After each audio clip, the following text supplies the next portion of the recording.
Deixe-me dar um contexto a vocês. Era primavera. E na primavera os reis começavam a sair para seguir nas suas batalhas, nas guerras. Os dias eram apropriados, dias de primavera. Mas um rei, já bem estabilizado, com seus 50 anos, ou por volta de, preferiu ficar em casa desta vez, na casa real, no palácio, em vez de compor a linha de frente com os seus homens. Preferiu ficar recuadinho, enquanto seus homens lutavam contra os amonitas e tentavam tomar a capital, Rabá, uma cidade forte, murada, difícil penetração. Na sua casa, ele fez alguns exercícios de autoindulgência, facilitou as coisas para ele, um tempinho de descanso, um tempo de amenidades. Numa tarde, depois de ter descansado um pouco, depois de ter deixado o seu quarto, foi ao terraço. E do terraço ele podia ver várias casas dos seus súditos, do povo a quem ele governava. E os seus olhos logo acharam uma mulher de beleza extraordinária. E ela estava no horário do seu banho, despida. O rei então chamou um de seus assessores e perguntou: que mulher é esta? Esta é Batseba. Você nunca ouviu nada a respeito dela? Ao que tudo indica, a beleza de Batseba, os seus encantos já eram conhecidos proverbialmente, já se falava a respeito dela. Então o rei, cujo nome vocês já sabem, ou a maioria, prosseguiu, chamou o assessor e disse: peguem-na, tragam-na. Tudo assim, tudo bem rápido.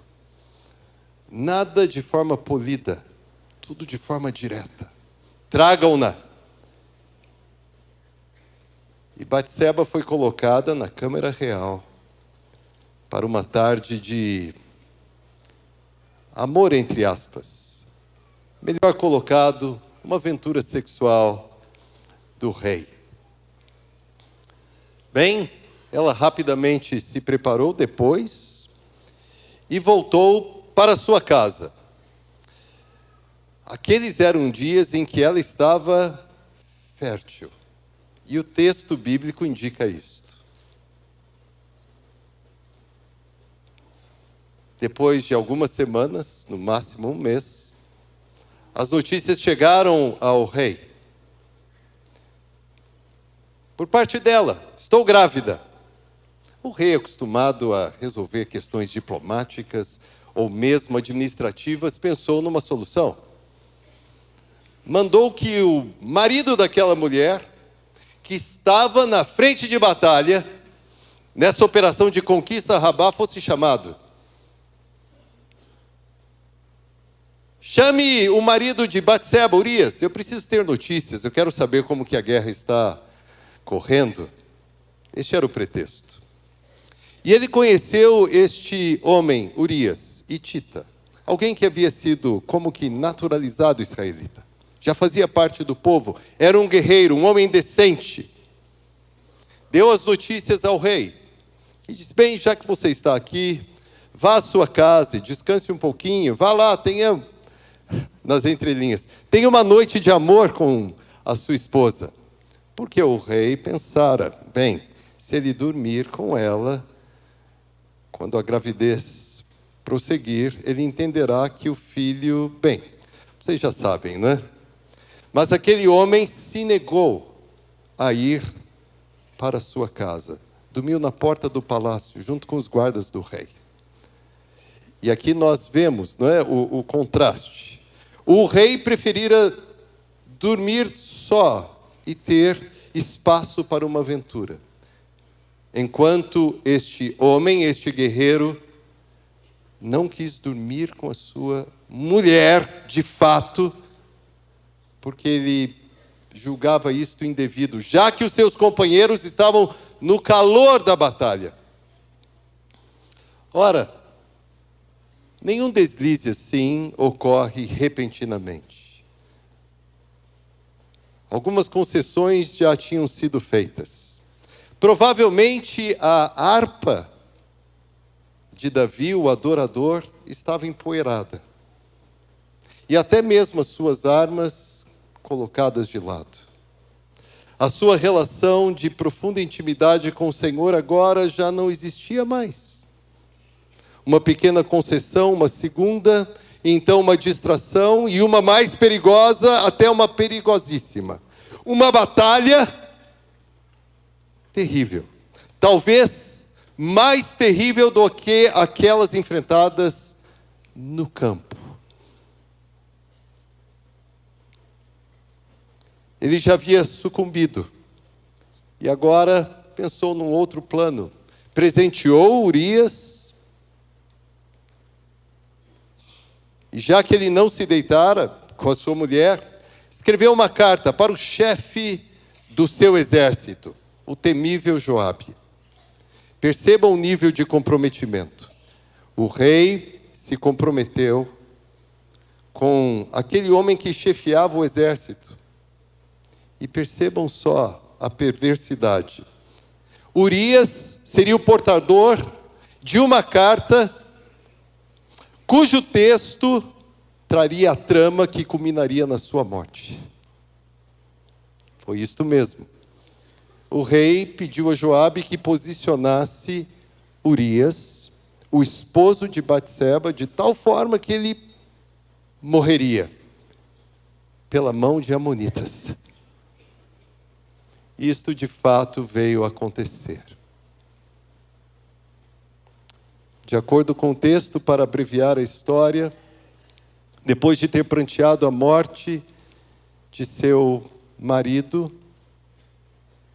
Batseba foi chamada à corte e passou a ser oficialmente esposa do rei. A gestação correu, ela concebeu e teve um filho. Portanto, nós podemos seguir a devida cronologia. Só apenas após o nascimento da criança, ou seja, 10, 11 meses depois, um pouquinho mais, talvez, o Deus de Davi enviou como que um pastor para cuidar daquele que antes era o pastorzinho Davi. Aquele que havia sido chamado não para reinar, mas para pastorear o povo, por fim, precisava desesperadamente ser pastoreado. Como foram aqueles meses? Eu só posso imaginar. Sequidão. Porque ainda que os fatos seguissem, e as batalhas seguissem, os desafios do comando seguissem, não havia mais nele vitalidade espiritual. Pecados nunca trazem os resultados esperados. Gravem bem isto. Nunca um pecado permitirá que alguém se saia bem. Nunca. Jamais. Pecados geram o pior. Imediatamente, gradualmente, em várias fases. Quando, para os que pecam, tudo parece que vai se acertar e dar certo, algo vem e estraga tudo. Porque um pecado chama o outro, e o outro, e o outro, e o declínio se torna degradação, desumanização. Então o pastor contou uma história muito simples. Então havia numa cidade um homem riquíssimo que tinha rebanho, tinha ovelhas, e um outro paupérrimo, que só tinha uma cordeirinha, mas amava essa cordeirinha. Tanto que era o seu pet. Cuidava desta cordeirinha, não é? Mas o homem rico recebeu um ilustre convidado e pensou em preparar alguma coisa para ele, porque afinal isso era uma obrigação naqueles dias. Mas ele não quis mexer no seu rebanho, não quis tocar em nenhum de seus animais.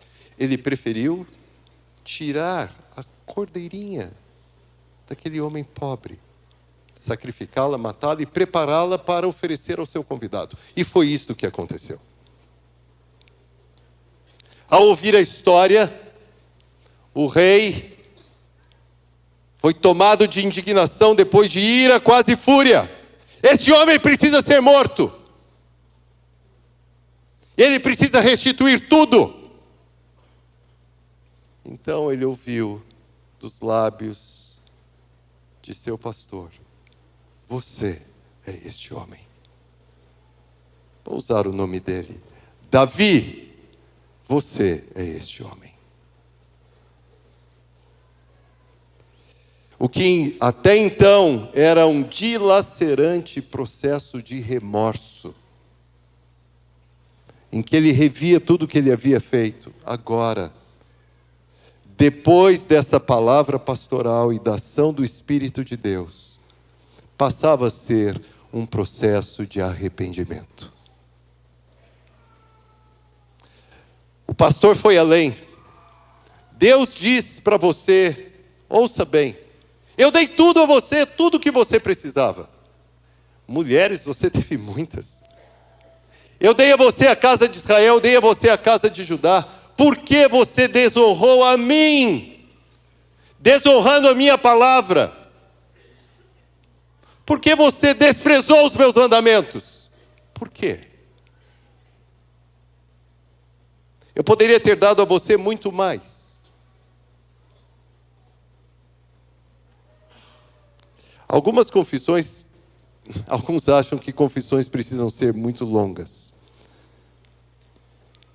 Mas naquela ocasião, naquele momento, Davi afirmou: eu pequei contra Deus, eu pequei contra ti, eu o desonrei.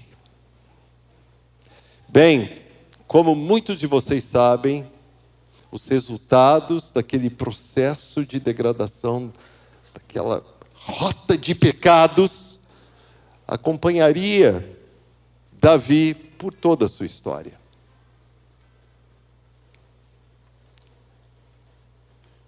E os eruditos, os que conhecem bastante as Escrituras, entendem que Davi escreveu um dos salmos mais impactantes jamais escritos, que Agostinho tinha escrito na parede do seu quarto, junto com outros salmos penitenciais.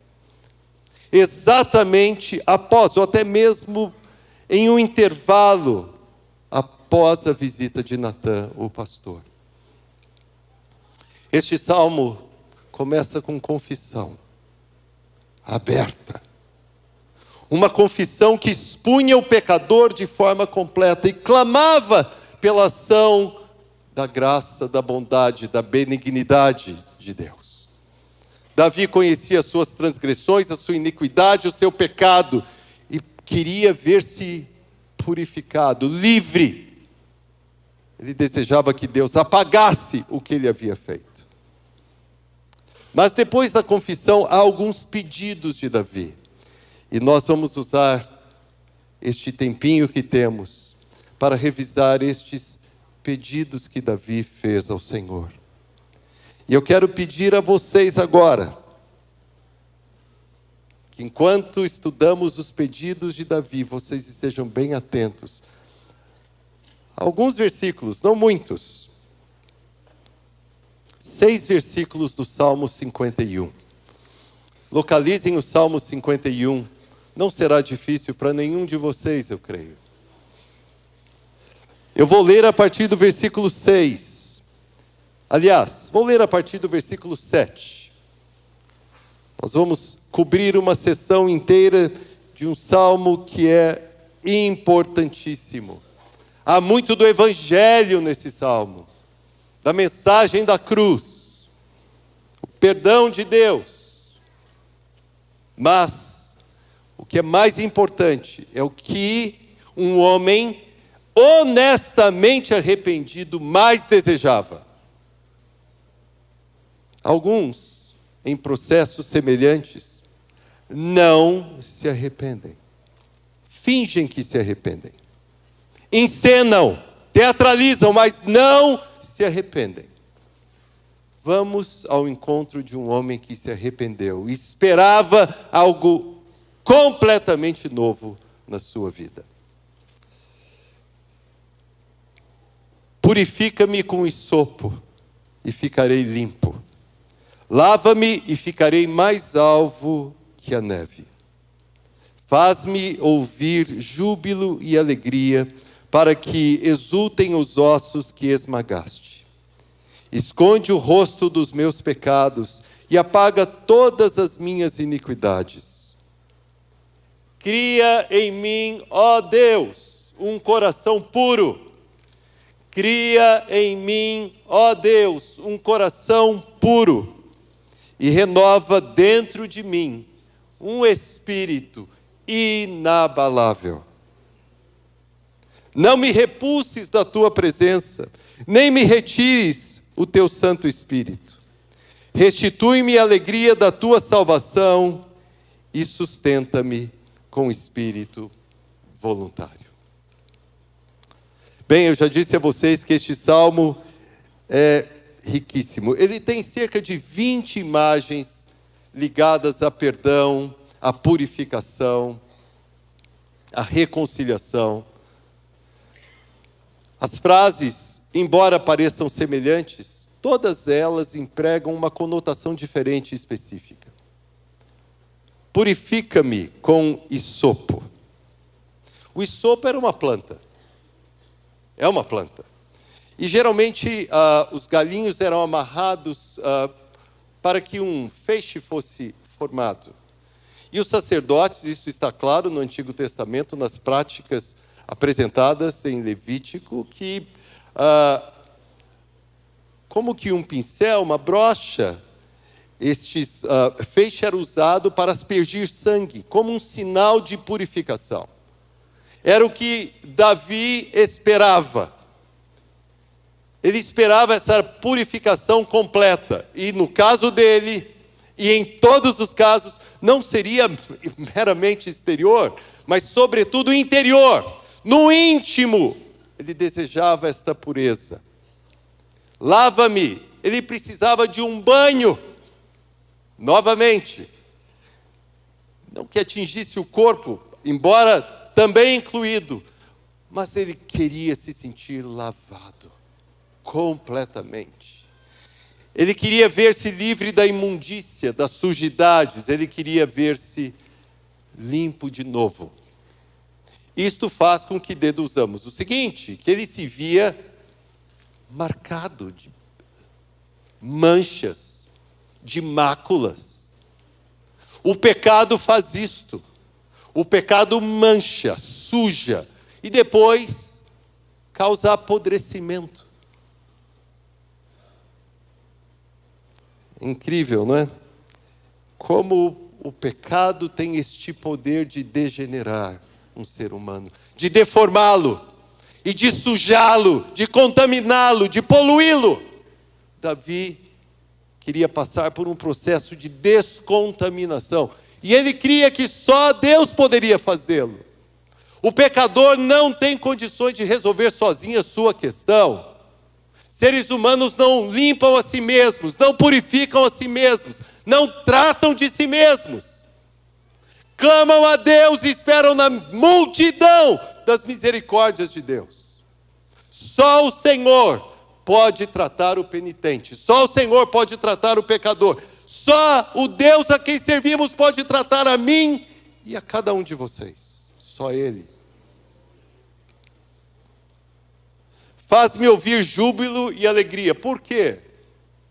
No poço onde ele estava, de escuridão, não havia sinais indicativos de qualquer motivo para a celebração. Pelo contrário, havia luto, havia dor.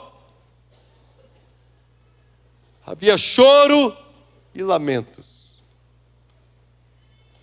Davi clamou: Senhor, quando que eu poderei me alegrar de novo? Quando?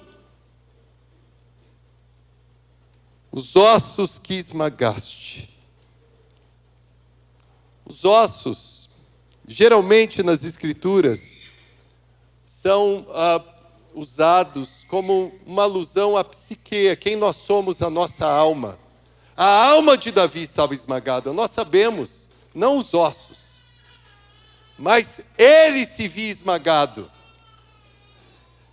Ele não conseguia se ver ereto de novo, em pé. Lá estava este homem, confinado, como este que esperava o perdão, o resgate, a reconciliação, a salvação, a sua redenção.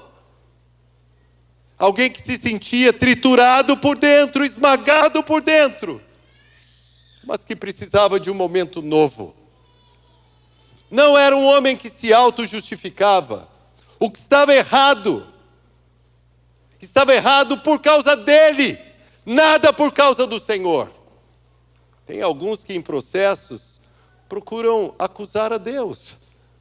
Mas se. Alguns diriam, não, mas não foi Deus que colocou a mulher. Alguns caem em absurdos, meus irmãos. Davi não agiu desta forma. Ele assumiu a responsabilidade, assumiu a culpa, porque era dele. Esconde o rosto dos meus pecados e apaga as minhas iniquidades. Reis no passado escreviam registros da história do reino e eventuais dívidas em papiros. Davi esperava que Deus apagasse quaisquer registros, quaisquer laudos, que não existisse mais nenhum boletim de ocorrência, nenhuma infração, nada. E pedia que Deus se desviasse e não olhasse para os pecados dele. Esta é a reação de um homem, a devida reação de um homem que sabia como o pecado pesa, achata, diminui, maltrata e, por fim, mata. E aí, então, talvez o grito mais conhecido do Salmo: cria em mim, ó Deus, um coração puro. Por que o verbo usado por Davi é este verbo criar? Por que não é remodelar, curar? Porque Davi precisava nada menos do que um novo coração. E só Deus, ele sabia, poderia trazer à existência o que não existia. Existia um coração sob contaminação. Mas Davi esperava por um coração puro.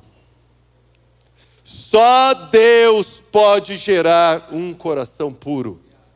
Só o Espírito de Deus pode fazer isto. Escutem bem. Só o Espírito Santo pode gerar um homem santo. Só o Espírito Santo pode gerar uma mulher santa. Renova dentro de mim um espírito inabalável. O espírito de Davi havia se provado bem abalável.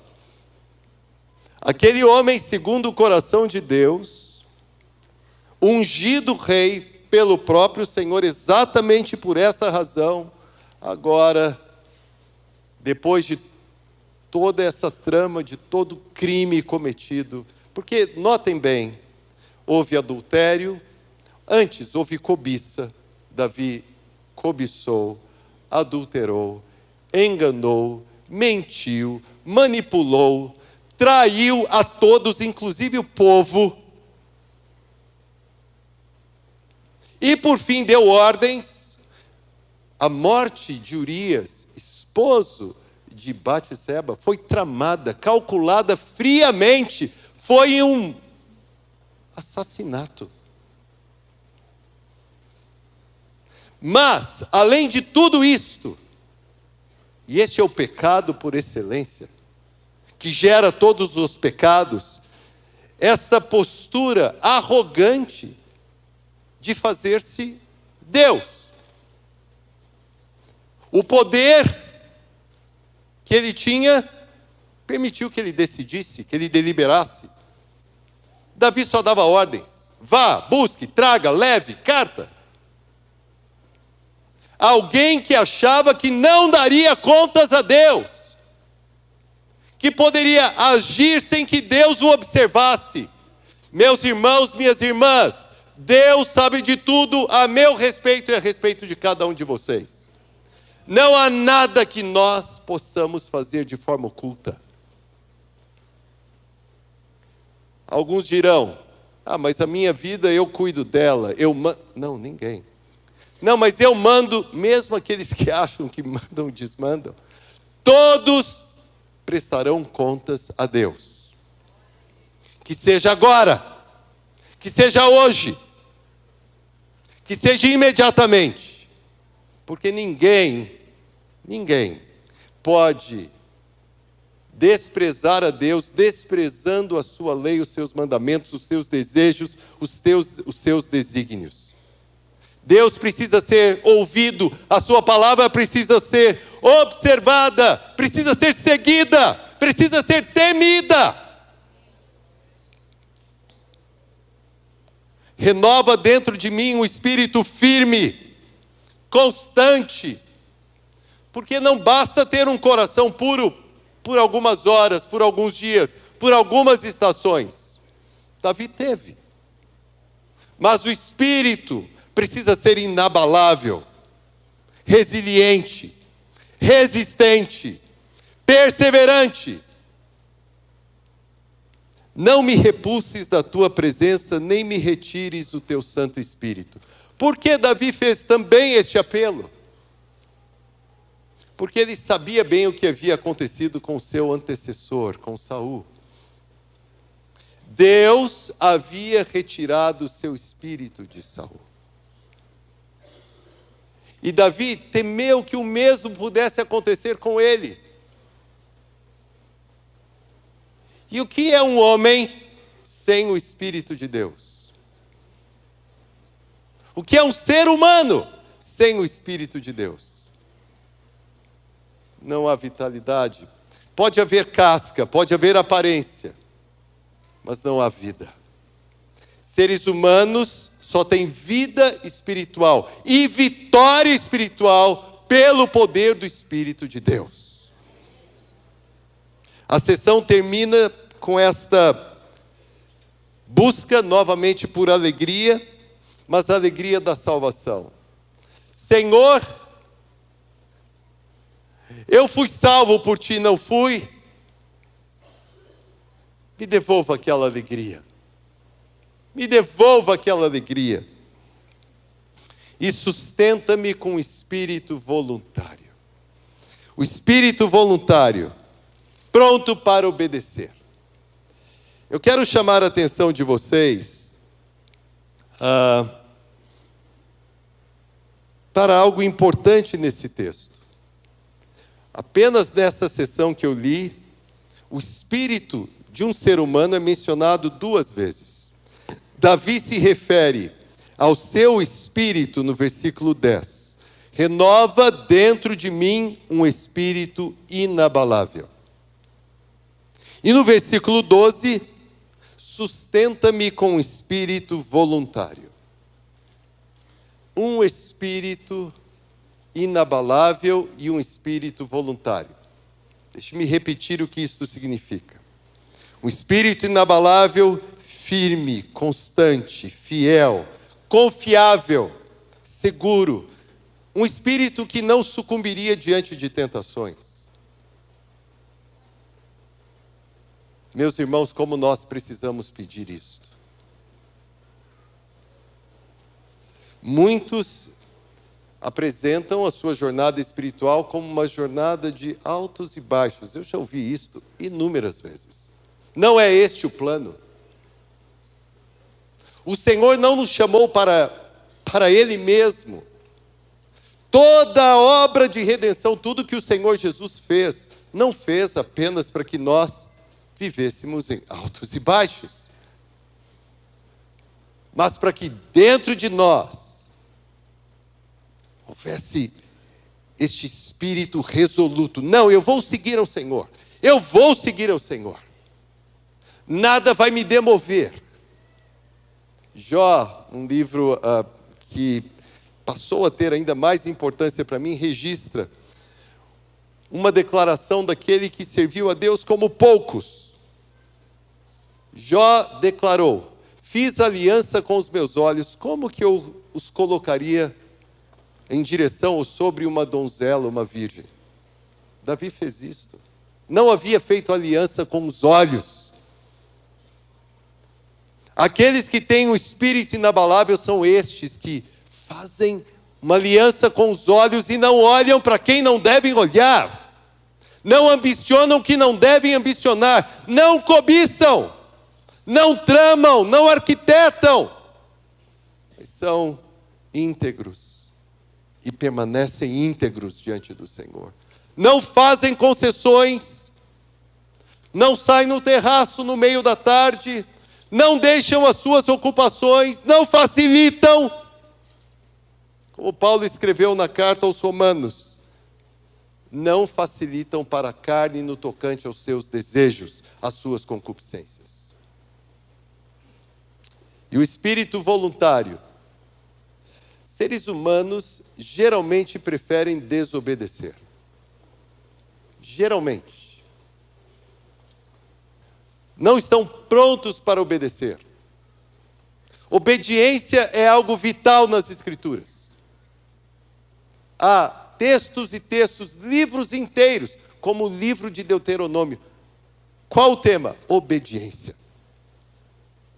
Um espírito voluntário é o espírito do ser humano que deseja fazer a vontade de Deus, que tem prazer na lei do Senhor, que conhece os mandamentos, os desejos de Deus e quer segui-los. Não é alguém que precisa ser. É alguém que quer, que acha prazer no Senhor e nos seus mandamentos. Agora, bem no centro, nós lemos sobre um espírito inabalável e um espírito voluntário. Há uma menção ao Espírito Santo. E aqui não é o espírito humano, mas é o Espírito de Deus. E vocês sabem que no Antigo Testamento, embora haja muitas menções ao Espírito de Deus, esta é uma das únicas duas em que o Espírito de Deus é mencionado desta forma: o teu Espírito Santo. Só neste texto e em um outro texto de Isaías. Só aqui e no outro texto. Isso deve chamar a nossa atenção. Porque sem o Espírito Santo de Deus, jamais haverá em mim um espírito inabalável ou um espírito voluntário. Jamais. Em nenhum de nós. Só cheios do Espírito de Deus, nós poderemos ser estes homens e mulheres resolutos. Poderemos ser estes homens e mulheres que acham prazer no Senhor e obedecem o Senhor. E temem desonrá-lo, temem desagradá-lo. O que Davi fez magoou o coração de Deus, feriu o coração de Deus. E talvez alguns de vocês, neste exato dia, estejam num percurso em que estejam desagradando diretamente o coração de Deus. Acham que sairão ilesos? Não sairão. Porque Davi pecou primeiramente e primariamente contra o Senhor. Mas os seus erros, os seus pecados, a sua iniquidade trouxe consequências para todos, especialmente os mais próximos. Nunca mais houve paz na família de Davi. Mas alguns poderiam pensar, mas por que a história é narrada assim, de forma tão clara, tão direta? Porque as Escrituras têm esta característica. A palavra de Deus apresenta Deus como Ele é e seres humanos como eles são. Graças a Deus por esta história. pela história que faz o pano de fundo para que este salmo pudesse, e outros, como o 32, e outros salmos penitenciais, pudessem ser escritos e registrados. Para que nós corramos em direção ao Senhor, para que nós busquemos o Espírito de Deus. E clamemos que o Espírito venha e nos tome e se apodere de nós. E gere em nós, crie em nós um novo coração, um coração puro. Inteiramente puro. Para que haja em nós, então, um espírito inabalável, um espírito voluntário. Que o Senhor renove dentro de nós este espírito. Este é o meu desejo para cada um de vocês, meus irmãos e minhas irmãs. Este é um texto que prova para nós as calamidades e as tragédias que um adultério pode causar. Desmanche de uma família, ou de várias. Um assassinato, uma trama. O uso abusivo do poder. Cuidado, os que têm poder nas mãos. Isso é um alerta, inclusive para pastores. Para mim. Nós precisamos estar atentos e submetidos ao Senhor. Piedosos. Obedientes. Dependentes do Senhor. Nós dependemos do Senhor para seguir adiante de forma reta, íntegra e irrepreensível. Só o Senhor pode gerar pureza em nós. E este é o desejo do Deus Santo, que envia o seu Espírito Santo para tomar o nosso espírito e fazer do nosso espírito um espírito fiel, inabalável e ao mesmo tempo desejoso de agradá-lo. Hoje nós estamos diante da mesa do Senhor, que nos apresenta o alto preço que foi pago para que nós pudéssemos hoje celebrar a alegria da nossa salvação. Hoje nós podemos celebrar, isto é, aqueles que estão na presença do Senhor. Aqueles que sabem que pecados foram apagados. Estes que estão entregues, submetidos a Deus. Estes que confessaram pecados e porque fizeram de forma clara, estão certos de que receberam o perdão. Não destes que passaram por cima, deixaram, não. Estes que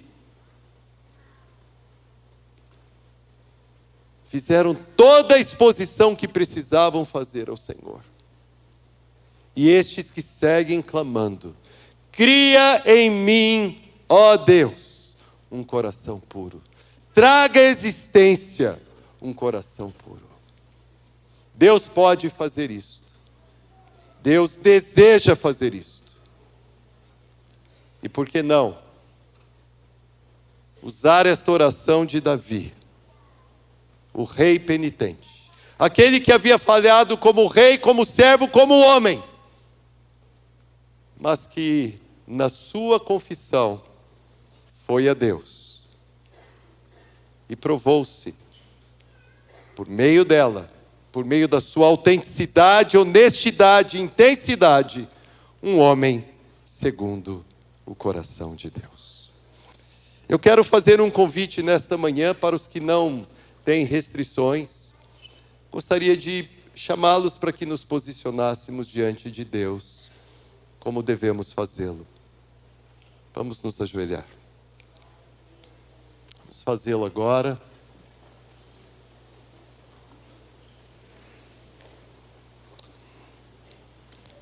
Que bom que temos a mesa do Senhor hoje diante de nós.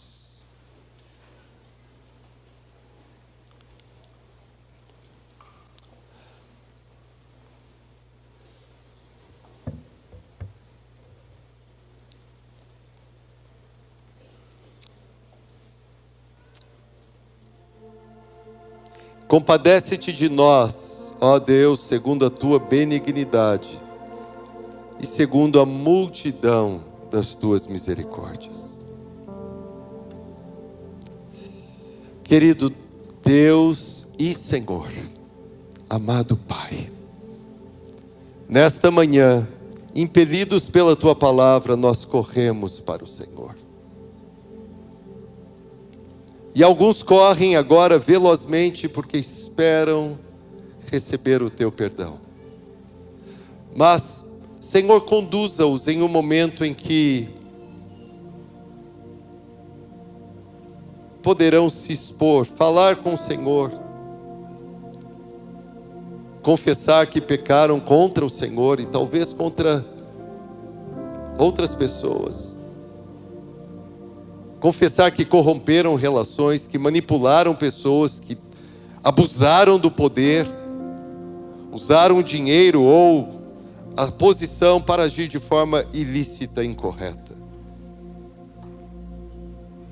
Aqueles que talvez desonraram o Senhor usando palavras falsas, feias, com agressões. Aqueles que adulteraram no próprio coração. Aqueles que desobedeceram, aqueles que desagradaram o Senhor. Senhor, nesta manhã, abrimos este espaço e abrimos o nosso coração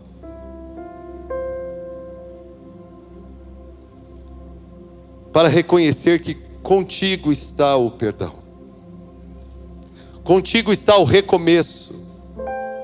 Só o Senhor pode renovar e restaurar. E a tua palavra afirma que fazes isto. Só o Senhor pode dar este novo tempo. Alguns que estão distantes e hoje estão vulneráveis, como Davi. Depois de algum tempo, concessões, estava vulnerável. Talvez alguns aqui estejam vulneráveis. Senhor, salva estes, chama-os para perto de Ti, que a comunhão contigo seja ressignificada, que ela seja restaurada. Senhor, nós não existimos sem o Senhor, nós não subsistimos espiritualmente, nós precisamos do Senhor, precisamos nos sentir envolvidos pelo Teu Espírito e ter a certeza que o Teu Espírito tem domínio sobre nós. Senhor, que esta seja uma manhã de reaproximações, de confissões que levem meus irmãos e irmãs à Tua presença, para que o Senhor então venha e os reacomode nos Teus braços de amor. O Senhor é este que está pronto para oferecer perdão, para limpar, para purificar, para tornar aquele cujos pecados foram vermelhos como a escarlate, que estes fiquem mais alvos que a neve. Este não é apenas um salmo de confissão. Este é um texto como outros da Tua palavra, que promove a certeza do perdão para aqueles que verdadeira e honestamente se arrependem. Mas, Senhor, o que mais precisamos é que Tu venhas com o Teu Espírito, que santifica, que purifica. Alguns talvez não tenham esta experiência. Que o Teu Espírito venha com poder para tirar toda a poeira alojada, todas as sujidades. Que o Teu Espírito venha para purificar, para santificar, para fortalecer, para fortificar, para gerar um espírito inabalável, para gerar um espírito voluntário. Ó Senhor, nós cremos no Teu poder, nós cremos no Teu Espírito, nós cremos no Teu Espírito. Senhor, Que a celebração da ceia nesta manhã seja memorável. E que muitos tenham a experiência de ter restituída a alegria da salvação. Que muitos se vejam exultantes, alegres. Que esta seja uma manhã de completas e profundas experiências com o Senhor. Nós confiamos em Ti e damos graças, porque sempre tens o melhor. Sempre tens o melhor.